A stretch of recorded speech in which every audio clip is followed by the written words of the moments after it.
Pete Savin, and I'm coming to you from Ambleside Roman Fort, which the Roman name possibly Galava, although things have changed and people have discussed what the real name is. Galava is what it's generally known as on the maps. Here you can see a beautiful view of Loughrig.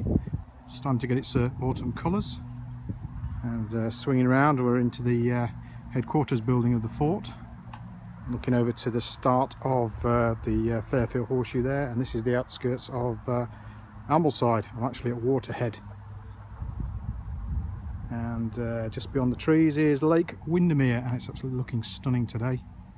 So the building we're actually staying inside at the moment is the headquarters building, and if I just come round here, I'm actually in the centre, the heart where the standards would have been kept, and this is the strong room of the fort. Excavated from the early 20s right through. The fort, this particular stone fort, was built around the time of Hadrian. So he was emperor from about AD 70, and AD 117, and the fort was built around there.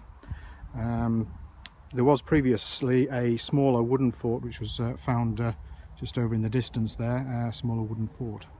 So this is the headquarters building, just all low stone basically now. A good source of stone for the local population after the Romans left.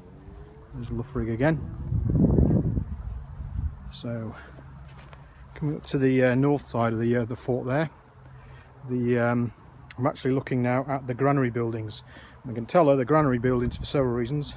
They're actually buttressed, which means they were huge heavy walls, possibly even 2-storey, and these buttresses held the wall when these stores of grain, supplies of food, supposedly each fort should have had a year's worth of food inside it there.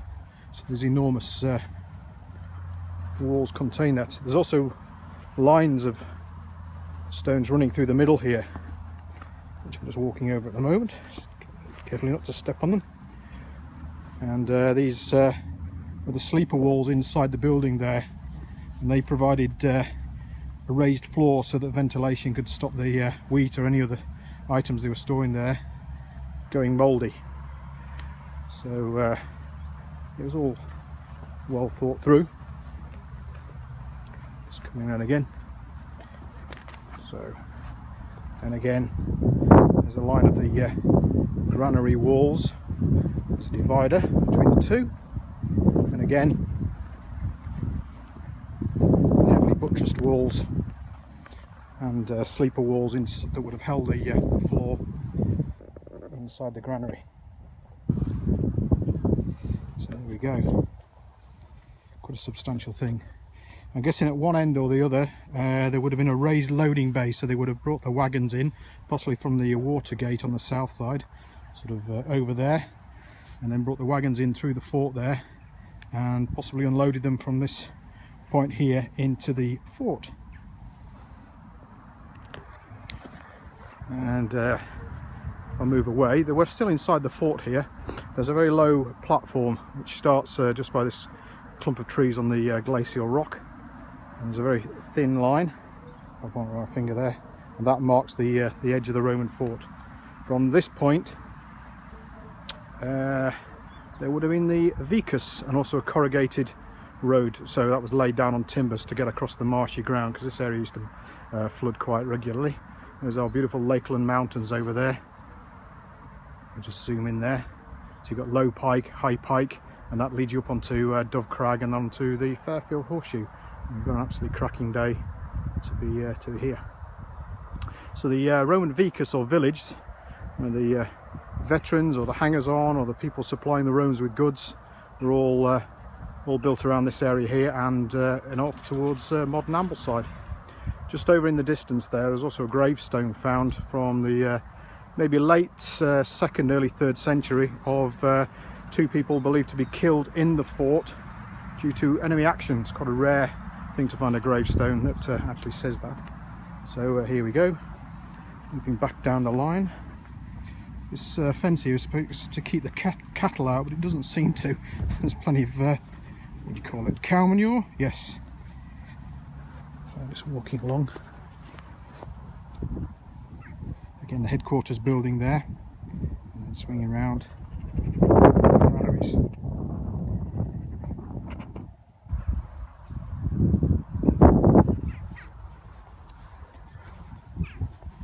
So I'm just walking through the central buildings again now. Again, all low walls, all robbed out. Lots of people tuning in, thank you very much. Just avoiding all the horse manure. So we have a column base there, also some small stonework features in the centre of the fort as well, still left behind. It's amazing what gets left after all of this. I don't know how the cows are getting over that stile, they're certainly not, but they are getting in. Squeezing underneath, no doubt, when nobody's looking, pretending that they can't. So actually now, if I swing round, I'm in the commanding officer's house. Again, just a series of low walls, buildings. The fort stayed in use right through the Roman period, till the official end of the Roman Empire in Britain, which was about 410 AD. But of course, no doubt people stayed in the area, stayed behind when the money ran out, and just carried on living here. Most of the Roman soldiers that would have been in the fort at that time would probably have been recruited locally anyway, and really had nowhere else to go. Again, swinging around, and the low walls of the commanding officer's house. And stepping down, I will just show you this last feature. There we go, Lake Windermere. Get a load of that. Great day to be here. Fantastic autumn colours. And approaching the site of the south gate of the fort. And here's the line of the stones of the wall.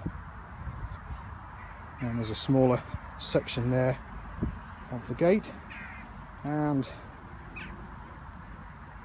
this is the door sill. There we go. This is where the Romans would have entered the fort. And you can still see the pivot holes that the doors would have swung open on.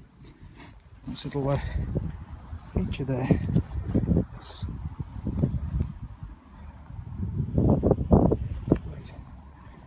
The water in those days would have been a lot higher. It's now managed.